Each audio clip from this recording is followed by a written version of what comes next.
तुरगढ़िया नूतन bank प्रतिष्ठा पर BJP मुखपात्र Thakur Ranjit दास को दाबीपत्र खैराता 8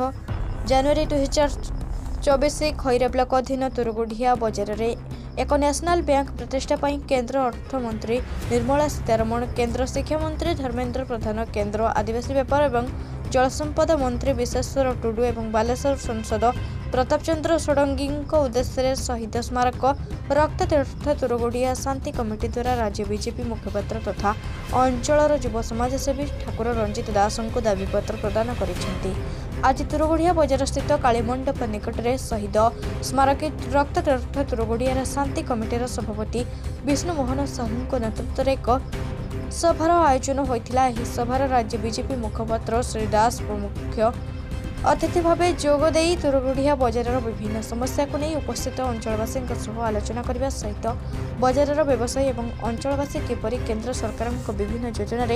लाभ पाइपर से विषय आलोचना करते। पर कमिटीर सदस्य माने तुरगढ़िया बजार एक नेशनल बैंक प्रतिष्ठा बीजेपी मुखपात्र श्री दास को एक दाबीपत्र प्रदान करते। दाबीपत्र से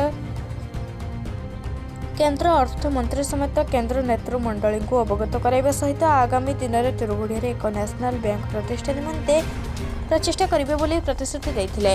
एही सभारे बीजेपी मुखपात्र श्री दास, कमिटी सभापति श्री साहू समेत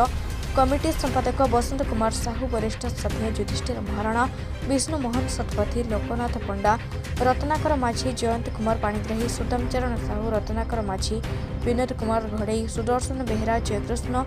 चक्र गैधर घड़ई, पीतांबर महाराणा, मनोरंजन बगुड़ई, उपेन्द्र प्रसाद पाढ़ी, लिंगराज पाणिग्राही, भुवन साहू, पद्मलोचन सेठी, अजय पंडा, महेंद्र सेठी, बापी सियाल प्रमुख उपस्थित थे। बालेश्वर जिला खैरारू पद्मलोचन दास रिपोर्ट रूपाथली न्यूज।